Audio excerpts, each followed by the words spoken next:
தமிழில் முதல் பக்தி சேனல் சாய் டிவி.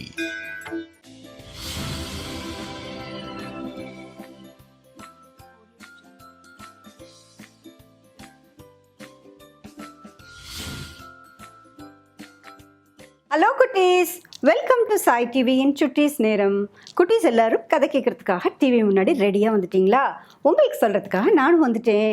சாய் டிவியினுடைய சுட்டீஸ் நேரம் பக்தி கதைகளில் ஸ்ரீராம நவமியிலிருந்து நாம் ராமாயணம் கதையை கேட்டுக்கிட்டு இருக்கோம். பல காண்டங்கள் முடிச்சிட்டோம். இப்போ கிஷ்கிந்தா காண்டத்தில் இருக்கோம். சரி, நம்ம ராமாயண கதைக்கு போகிறதுக்கு முன்னாடி வழக்கமாக ஒன்று பண்ணுவோமே. எஸ், இந்த வீக் ஃபுல்லாக நம்ம ஃப்ரெண்ட்ஸ், நம்ம குட்டீஸ் யாராவது பர்த்டே கொண்டாடி இருப்பாங்க இல்லையா? அவங்களுக்கு ஒரு சூப்பரான விஷ் சொல்லிடலாமா? சாய் டிவியின் சார்பாக இனிய பிறந்த நாள் நல்வாழ்த்துக்கள் குட்டீஸ். டிவி பார்த்துட்டு இருந்தீங்கன்னாக்க உங்களுக்காக இந்த விஷஸ் தான்.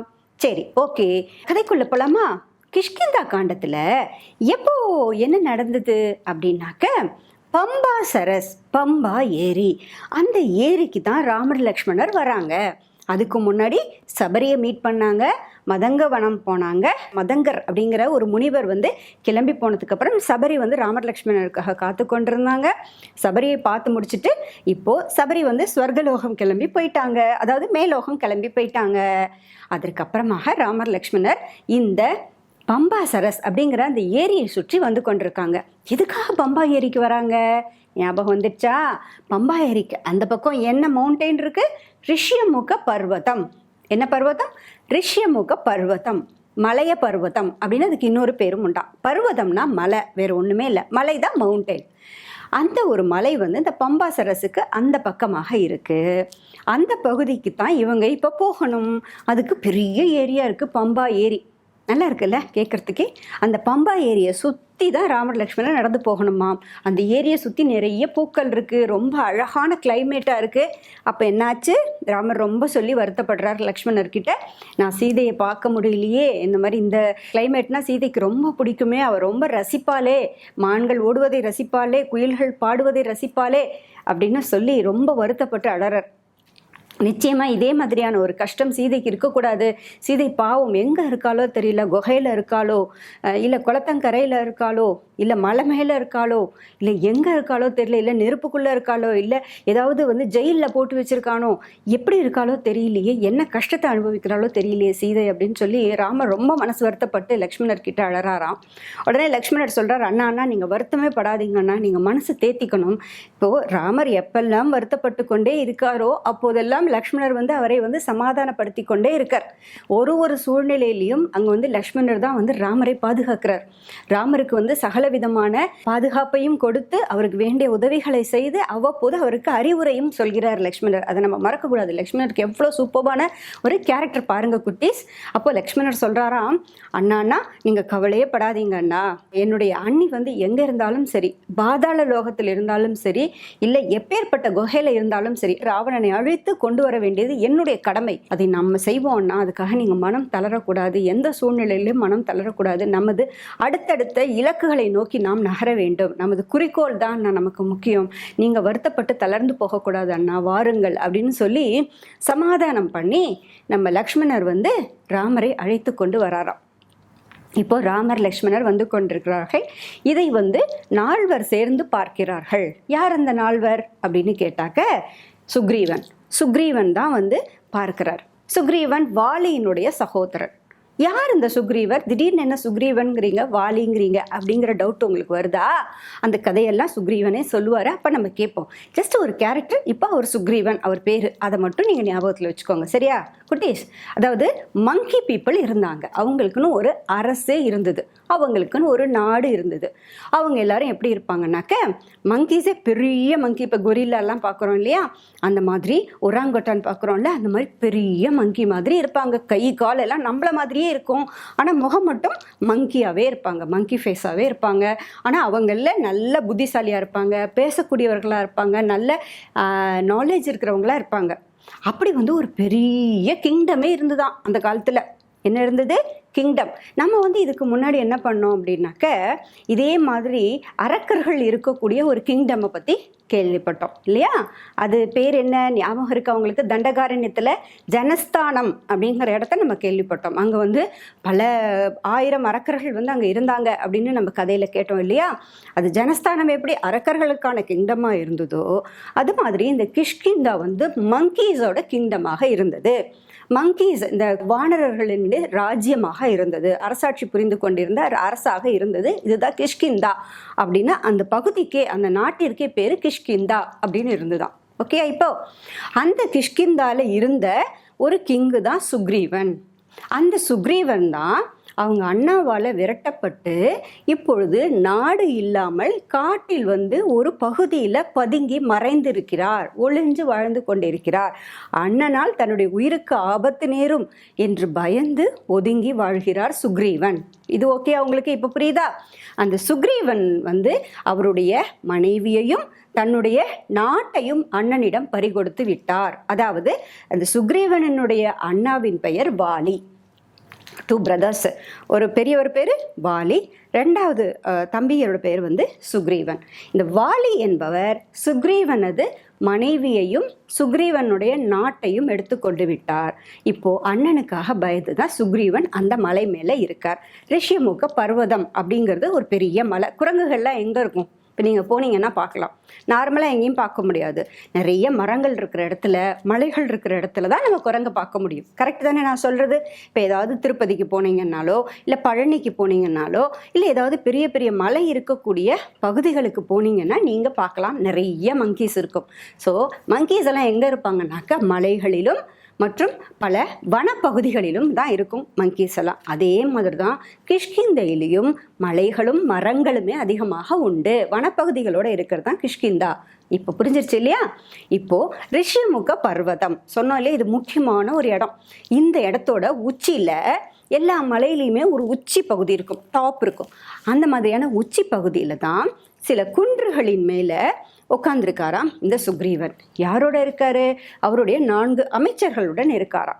அவருடைய முக்கியமான அமைச்சர் யாருன்னாக்க ஹனுமான், ஆஞ்சநேயர். ஆஞ்சநேயர் தான் சுக்ரீவனது முக்கியமான அமைச்சர். ஆஞ்சநேயர் எப்போவுமே தர்மத்தின் பக்கம்தான் இருப்பார். அதனால தான் வாலி கூட இல்லாமல் அவர் சுக்ரீவன் கூட இருக்காராம். சரியா? அப்போது திடீர்னு சுக்ரீவனுக்கு ஒரு பெரிய கவலை வந்துடுச்சான். என்ன கவலை அப்படின்னாக்க, அப்போ சொல்கிறாரு, அங்கே அந்த பம்பா ஏரிக்கிட்ட 2 பேர் நடந்து வர்றாங்க. அவங்க இருவரையும் பார்த்தாக்க மிகவும் பலம் வாய்ந்தவர்கள் போல இருக்காங்களே. இவங்களை பார்த்தாலே எனக்கு என்னவோ பயமாகவே இருக்கே. இவர்கள் யாரோ எனக்கான எதிரிகள் போல இருக்காங்களே. ஒருவேளை இவர்களை அனுப்பி வைத்தது என்னுடைய அண்ணன் வாலியாகத்தான் இருக்க வேண்டும். வாலியால் இந்த பகுதிக்குள்ளே வர முடியாது அப்படிங்கிறதுனால அவர்களை அனுப்பி வைத்து என்னை கொல்வதற்காக ஏற்பாடு செய்திருக்கிறார் அப்படின்னு ஒரு சந்தேகம் வந்துதான் சுக்ரீவனுக்கு. உடனே சுக்ரீவன் இதை சொன்ன உடனே கேட்டுக்கொண்டே இருக்கார் இல்லையா ஹனுமான், ஆஞ்சநேயர். அவர் சொல்கிறாராம், அரசே, வானர அரசே, தாங்கள் கவலை கொள்ள வேண்டாம். நிச்சயம் வாலிக்கு நாம் இருக்கக்கூடிய இந்த இடம் வந்து நிச்சயம் தெரியாது. வாலி அப்படியெல்லாம் அனுப்பியிருக்க மாட்டார். அதனால் தாங்கள் கவலை கொள்ள வேண்டாம். வாலி அவரோட வேலைகளில் பிஸியாக இருப்பார். கவலைப்பட வேண்டாம். நீங்கள் நிம்மதியாக இருங்க. ஏன் இருக்கு உங்களுக்கு இந்த ஒரீஸ் அப்படின்னு சொல்லி ஹனுமான் சொல்கிறாராம். உடனே சுக்ரீவன் சொல்கிறாராம், நீ சொல்வது சரிதான் ஹனுமான், ஆனால் எனக்கு என்னவோ அந்த இருவரையும் பார்த்தால் சந்தேகமாகவே இருக்கிறது. அவர்கள் நல்ல ஹைட் அண்ட் வெயிட்டாக இருக்காங்க, அதனால எனக்கு கொஞ்சம் பயமாக இருக்குது அப்படின்னு சொல்கிறாராம் நம்முடைய சுக்ரீவன். இப்போ சொன்னதும் உடனே அவர் ஒரு விஷயம் சொல்கிறாரு ஹனுமான் கிட்ட. என்னன்னாக்க, ஹனுமான், நீ போய் அவர்களுடன் சென்று சற்று நேரம் பேசு, உரையாடல் பண்ணு. அப்படி உரையாடி அவர்களுடன் நல்ல விதமாக அவர்களை புகழ்ந்து பேசு. அவங்கள ரொம்ப சந்தோஷப்படுத்துகிற மாதிரி அவங்கள ப்ரைஸ் பண்ணி பேசி அதன் மூலமாக அவர்களுடன் நயமாக பேசி அவர்களை பற்றிய விவரங்களை தெரிந்து கொள்ள வேண்டும். அவர்களை பற்றிய விவரங்களை தெரிந்து கொண்டு வந்து என்னிடம் சொல்வாயாக. அதற்கு பிறகு நாம் முடிவு செய்வோம், அவர்கள் நல்லவர்களா கெட்டவர்களா, என்ன காரணத்திற்காக வந்திருக்கிறார்கள் என்பதை நாம் தெரிந்து கொள்வோம் அப்படின்னு சுக்ரீவர் ஒரு வழி சொல்கிறாராம். இப்போ இதிலிருந்து நமக்கு என்ன தெரியுது? முதலில் நாம் வந்து யாராக இருந்தாலும் அவர்களிடம் நல்ல விதமாக பேச வேண்டும். அவர்களிடமிருந்து நமக்கு ஒரு விஷயம் கிடைக்கணும், நமக்கு அவர்களிடமிருந்து ஒரு தகவல் கிடைக்கணும்னாக்கா நாம் அவர்களை புகழ்ந்து பேச வேண்டும் அப்படிங்கிறத நம்ம தெரிஞ்சுக்கிறோம் சுக்ரீவன் சொன்ன வழியின் மூலமாக, இல்லையா? முன்னாடி கபந்தன் ஒரு வழி சொன்னார் இல்லையா, நமக்கு இணையானவர்களுடன் நாம் நட்பு கொண்டால் மட்டுமே நாம் உதவியை பெற முடியும் அப்படின்றத கபந்தன் சொல்லி கொடுத்தாரு இல்லையா? ராமர் லக்ஷ்மணருக்கு முன்னாடியும் போன எபிசோட்ஸ்ல நம்ம பார்த்தோம். இப்போ சுக்ரீவர் இப்படி சொல்றார். உடனே ஹனுமனை பார்த்து சொல்கிறாராம், ஆஞ்சநேயா நீ இப்படியே செல்லாதே, வேறு உரு எடுத்துக்கொண்டு செல் அப்படின்னு சொல்றாராம். உடனே ஆஞ்சநேயர் அதன்படியே ஆகட்டும் அப்படின்னு உடனே ஒரு பிராமணனோட வேஷத்தை எடுத்துக்கிறாராம். அதாவது ஒரு பிராமணன் போல தன்னை மாத்திக்கிறார். பிராமணன்னா யாருன்னா ஒரு புரோஹிதர் மாதிரின்னு வச்சுக்கோங்களேன், பண்டிதர் அப்படின்னு சொல்லுவாங்க இல்லையா? அதாவது எல்லாம் தெரிந்தவர், விஷய ஞானம் மிக்கவர், வேதங்களை கற்றறிந்த ஒரு அந்தணர் போல தன்னுடைய உருவை மாற்றிக்கொள்கிறார். அவரை மாதிரியே ஆயிடுறாராம். ஆஞ்சநேயர் எப்படி இருப்பார் நமக்கு தெரியும் இல்லையா? அவருடைய முகம்லாம் எப்படி இருக்கும்னு தெரியும்ல, நம்ம பார்த்துருக்கோம் இல்லையா படங்கள்ல. ஆனால் அப்படி இல்லாமல் தன்னை மாற்றிக்கிறாராம். எப்படி மாற்றிக்கிறாரு? ஒரு பிராமணன் மாதிரி தன்னுடைய உருவை மாற்றிக்கொள்கிறாராம். மாற்றிக்கொண்ட உடனே அங்கிருந்து கிளம்பி பறக்கிறார். அந்த மலையிலேருந்து டக்குன்னு பறந்து ராமர் லக்ஷ்மணர் இருக்கக்கூடிய வழியில் அப்படியே நடந்து வர்றார். நடந்து வந்த உடனே இவங்க 2 பேருக்கும் ரொம்ப ஆச்சரியமாக போயிடுது. ராமருக்கும் லக்ஷ்மணருக்கும், என்னடா அது இவ்வளோ நேரம் இந்த காட்டில் யாருமே இல்லாமல் இருந்தாங்க, திடீர்னு அங்கேருந்து ஒரு பிராமணர் வராரே, என்ன விஷயமா இருக்கும் பார்ப்போம் அப்படின்னு சொல்லிட்டு 2 பேரும் அப்படியே நிற்கிறாங்க. உடனே இந்த பிராமணர் வடிவில் இருக்கக்கூடிய ஆஞ்சநேயர் ஹனுமன் ராமர் லக்ஷ்மணர் கிட்ட வரார். கிட்ட வந்த உடனே தாங்கள் யார்? ராஜரிஷி போல தோன்றுகிறீர்களே. அதாவது ராஜாக்கள் தவக்கோலத்தில் இருக்கக்கூடிய ரிஷிகளாக இருப்பாங்களாம். முன்பு நம்ம பார்த்துருக்கோம், ஒரு ராஜரிஷியாக இருப்பவர் யாருனாக்க விஸ்வாமித்திரர். அவர் தான் ராஜாவாக இருந்து ரிஷியாக மாறியவர், முனிவராக மாறியவர், அதான் ராஜரிஷி. அது மாதிரி இவர் கேட்கிறார். ஆஞ்சநேயர் தன்னுடைய பேச்சை ஆரம்பிக்கும் போதே ராமர் லக்ஷ்மணரை பார்த்தவுடன், தாங்கள் யார்? ராஜரிஷி போல தோன்றுகிறீர்களே. அப்படி ஒரு முகத்தில் உங்களுக்கு ரிஷிகள் அவர் சாதாரணமாக காட்டில் இருப்பவர்கள் போல நீங்கள் இல்லையே. ஒருவேளை தேவலோகத்திலிருந்து இறங்கி வந்து விட்டீர்களா? இப்படி அகன்ற தோளும் வில்லும் அம்புமாக காட்சி அளிக்கிறீர்களே. இப்படி ஒருவரை இந்த கானகத்தில், ஏன் இந்த பகுதியிலேயே நான் பார்த்ததே கிடையாதே. தாங்கள் என்ன இவ்வளோ ஒளி பொருந்தியவர்களாக இருக்கிறீர்களே அப்படின்னு ஒவ்வொன்றா அவங்க 2 பேரையும் பற்றி ப்ரைஸ் பண்ண ஆரம்பிக்கிறார், புகழ ஆரம்பிக்கிறார். உங்களை இந்த மாதிரி பார்த்ததே கிடையாது, உங்களுடைய கண்கள் இப்படி இருக்கு, உங்களுடைய கைகள் இப்படி இருக்கு, உங்களுடைய வில்லை பார்த்தாலே தங்கமயமாக இருக்கே, உங்களுடைய வில்லை பார்க்கும் பொழுது அப்படியே ஜொலிக்குதே, உங்களுடைய அம்புகள் எல்லாம் இந்திரனுடைய வஜ்ராயுதத்தை போல கூர்மையானதாக இருக்கிறதே, மகாவிஷ்ணுவினுடைய வில்லை வைத்திருப்பவர் போல தோன்றுகிறதே, மிகச்சிறந்த பராக்கிரமசாலிகள் போல உங்களை பார்த்தா தோன்றுகிறதே, விரதத்தை முறையாக அனுஷ்டிப்பவர்கள் போல தோன்றுகிறதே, மிகுந்த தவ வலிமை பெற்றவர்கள் போல இருக்கிறீர்களே, தவத்தில் சிறந்தவர்களோ தாங்கள். இப்படியெல்லாம் வரிசையாக சொல்லிட்டே வராராம் ஆஞ்சநேயர் இருவரையும் பார்த்து. உடனே ஒரு கேப் விட்டு நிறுத்திவிட்டு, நான் இத்தனை புகழ்ந்து உங்களை பற்றி பேசிக்கொண்டிருக்கிறேன், நீங்கள் ஒரு வார்த்தை கூட வாயை திறந்து பேச மாட்டேங்கிறீங்களே அப்படின்னு சொல்றாராம் ஆஞ்சநேயர். இதையெல்லாம் எதில் சொல்கிறார் என்றால் சமஸ்கிருதத்தில் பேசுகிறார். ஆஞ்சநேயர் எதில் பேசுகிறார்? சமஸ்கிருதத்தில் இத்தனையும் ராமர் லக்ஷ்மணரை பார்த்து சொல்கிறாராம். அத்தனையும் சமஸ்கிருதத்தில் சொன்னதை கேட்ட உடனே ராமர் புன்முறுவலுடன் சிரித்தபடியே இருக்கிறார். சிரித்தபடியே இருந்து லக்ஷ்மணரை பார்க்கிறாராம். லக்ஷ்மணரை பார்த்த உடனே சொல்கிறார், லக்ஷ்மணா பார்த்தாயா, எத்தனை பண்பில் சிறந்தவராக இருக்கிறார். ரிக்வேதம், யஜுர்வேதம், சாமவேதம் ஆகிய 3 வேதங்களையும் கற்று தேர்ந்தவர் போல தோன்றுகிறார். மிகச் சரியான வார்த்தைகளை தேர்ந்தெடுத்து பேசுகிறார். இவரது முகபாவத்தில் எந்த விதமான மாற்றங்களும் இல்லை, இவருடைய பேச்சில் தடுமாற்றம் இல்லை, இனிமையான சொற்களை கொடுக்கிறார். இப்படிப்பட்டவர்களால் தான் அந்த நாட்டினுடைய மன்னர்கள் கவலை இல்லாமல் இருக்கிறார்கள். லக்ஷ்மணா நம்மை பற்றி கேட்கிறார் பாரேன் அப்படின்னு சொல்றார். ராமர் லக்ஷ்மணரை பார்த்து சொல்லிவிட்டு ஹனுமனை பாராட்டுகிறாராம். இப்படிப்பட்ட அதி புத்திசாலியாக விவேகம் நிறைந்தவராக இவர் இருக்கிறாரே, பார்த்தாயா லக்ஷ்மணா அப்படின்னு ராமர் சொல்றார். உடனே லக்ஷ்மணர் கேட்கிறார், எங்களை கேட்பது இருக்கட்டும், இத்தனை நாசுக்காக பேசுகிறீர்களே, இத்தனை புகழ்ந்து பேசுகிறீர்களே, தாங்கள் யார் அப்படின்னு கேட்கிறாராம். அப்பொழுது ஆஞ்சநேயர் ஹனுமன் பேச ஆரம்பிக்கிறார். என்ன சொல்கிறாருனாக்க, நான் வானர அரசராகிய சுக்ரீவனது அமைச்சர், என்னுடைய பெயர் ஹனுமன், நான் வந்து கேசரியின் மைந்தன், என்னுடைய அப்பா பேரு கேசரி, வாயு பகவானது அனுகிரகத்தினால் பிறந்தவன், அதனால நான் வாயு பகவானின் புத்திரனாவேன் அப்படின்னு சொல்லிவிட்டு, தாங்கள் இங்கு வந்த நோக்கம் என்னவென்று அறிந்து கொள்ளலாமா, தாங்கள் யார் அப்படின்னு கேட்கிறாராம். உடனே லக்ஷ்மணரிடம் ராமர் சொல்கிறார், ராமா, சுக்ரீவரது அமைச்சர் ராம், பார்த்தாயா எவ்வளோ நல்லா பேசுகிறாருன்னு, சொல்லு அப்படின்னு சொல்கிறார். உடனே லக்ஷ்மணர் தான் பேச ஆரம்பிக்கிறார். அப்பொழுது சொல்கிறார், நாங்கள் இருவரும் சுக்ரீவனது நட்பினை நாடி வந்திருக்கிறோம், உங்களிடம் வந்து நாங்கள் நட்பை வேண்டி வந்திருக்கிறோம், எங்களுக்கு சுக்ரீவனை காட்ட முடியுமா, சுக்ரீவனை நட்பு எங்களுக்கு கிடைக்குமா அப்படின்னு கேட்கிறாராம். உடனே ஹனுமானுக்கு ரொம்ப சந்தோஷமாயிடுது. அவருக்கு தெரியல இன்னும் ராமபிரானை வந்து ஹனுமன் வந்து அடையாளம் கண்டுக்கல. அவர் வந்து ரொம்ப சந்தோஷப்படுகிறார். சந்தோஷப்பட்ட உடனே, ஆஹா, இவர்தான் வந்து நம்முடைய அரசராகிய சுக்ரீவனுக்கு இழந்த நாட்டையும் மனைவியையும் மீட்டு தரக்கூடியவர்களாக இருப்பார், மிகச்சிறந்த வீரர்களாக தெரிகிறார்கள் அப்படின்னு சொல்லிட்டு அவர் உடனே சொல்றார், ஆஞ்சநேயர் சொல்றாராம், அவர்கள் இருவரையும் பார்த்து, மிக நுட்பமாக பேசக்கூடியவர்களாக இருக்கீங்க, தர்மசீலர்களாக இருக்கீங்க, நேர்மை தவறாதவர்களாக இருக்கீங்க, உங்களை பார்க்கும் பொழுதே உங்கள் பேச்சை கேட்கும் போதே புரிகிறது, ஆனால் எனக்கு தங்களை புரிந்து கொள்ள முடியவில்லை, எனக்கு உங்களை யாருன்னே தெரியல, தாங்கள் கொஞ்சம் சொல்வீங்களா, நீங்க யாரு, என்ன காரணத்துக்காக இங்க வந்திருக்கீங்கன்னு சொல்லுங்க, நான் அவசியம் உங்களை சுக்ரீவர்கிட்ட அழைச்சின்னு போறேன். சுக்ரீவனுக்கு டவுட்டே அதானே, அதை கேட்கத்தானே வந்திருக்காரு, அதனால இப்ப கேட்கிறாராம். ஏன்னா ஒருத்தர்கிட்ட பேசுகிற விதத்தில் பேசினாதான் முதல்ல அவருடைய குணங்கள் என்ன, அவங்க என்ன காரணத்திற்காக வந்திருக்காங்கன்னு நம்ம தெரிஞ்சுக்க முடியும். அதுதான் வந்து புத்திசாலித்தனம். அவர்களை வந்து சரியான முறையில் பேசி அவங்க கிட்டேருந்து நம்ம விஷயத்தை தெரிஞ்சுக்கணும். அதுக்கு தான் ஆஞ்சநேயர் அங்கேருந்து வர்றார். அவர் விவேகம் நிறைந்தவர், அதனால புத்திசாலியும் கூட, அதனால நல்ல விதத்தில் பேசுகிறாராம். அப்பொழுது ராமரது விருப்பப்படியே லக்ஷ்மணர் பேச ஆரம்பிக்கிறார். எங்களுடைய தகப்பனாரின் பெயர் தசரதர், அவர் அயோத்தி நாட்டை ஆண்டு கொண்டிருந்த பேரரசர். அவர் வந்து தன்னுடைய மனைவி கைகை, அவருக்கு 3 மனைவிகள், தன்னுடைய 3வது மனைவியினுடைய வாக்கிற்கு கட்டுப்பட்டு ராமரை வந்து காட்டிற்கு அனுப்பினார். அவர் கொடுத்த வரத்தின் காரணமாக ராமர், லக்ஷ்மணர் ஆகிய நாங்கள் வந்து வனத்திற்கு வந்தோம், வனவாசம் மேற்கொண்டோம் அப்படின்னு சொல்றார்.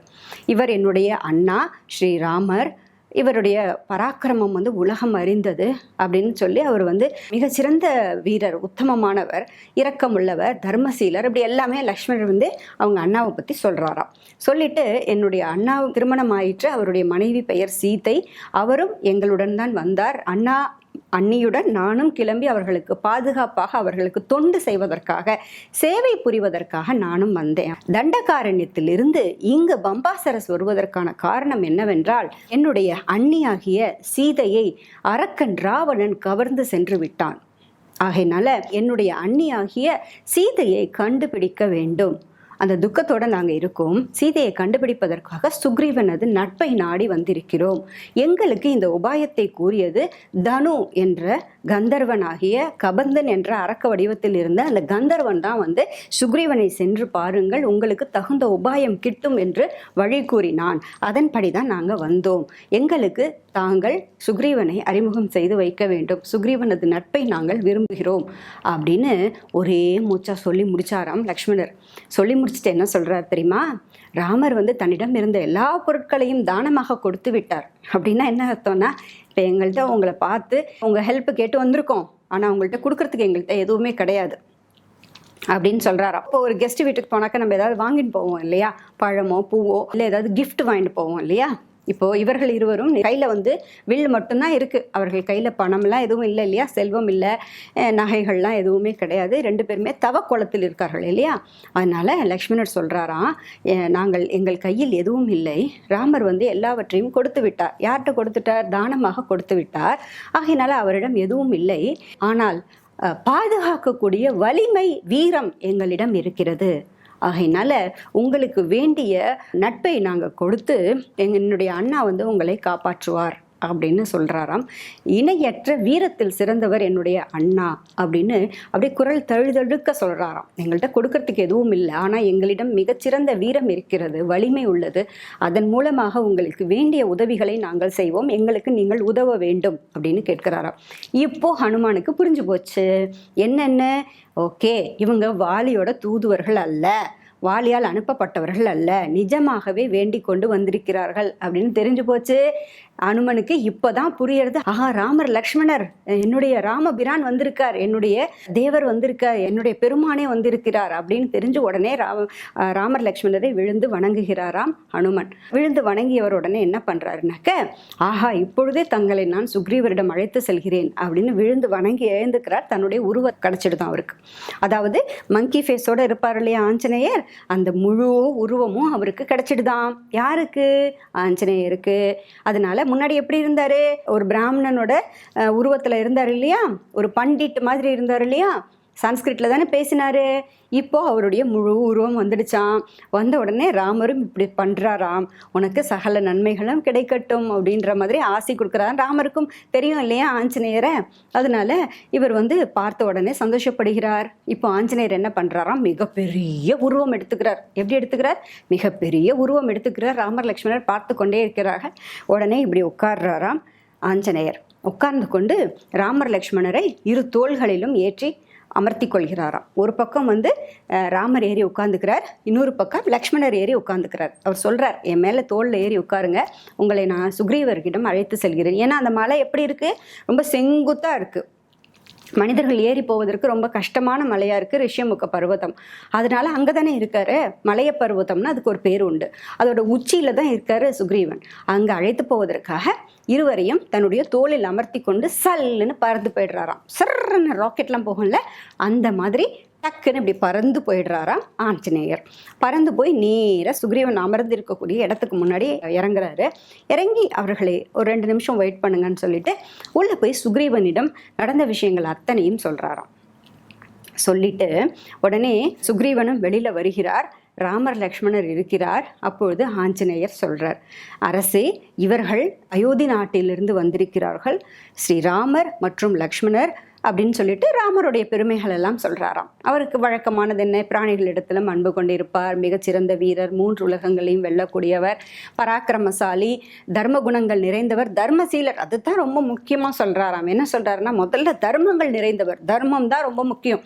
யார் எதை செய்யணும்னு சொல்றாங்களோ, என்ன சொல்லப்பட்டிருக்கோ, நம்ம பெரியவங்கள்லாம் இப்படிதான் இருக்கணும் அப்படின்னு சொன்னாங்கன்னாக்கா அதுபடிதான் நம்ம வாழணும். தான் தர்மங்கள் நிறைந்தது அப்படின்னு சொல்றாங்க.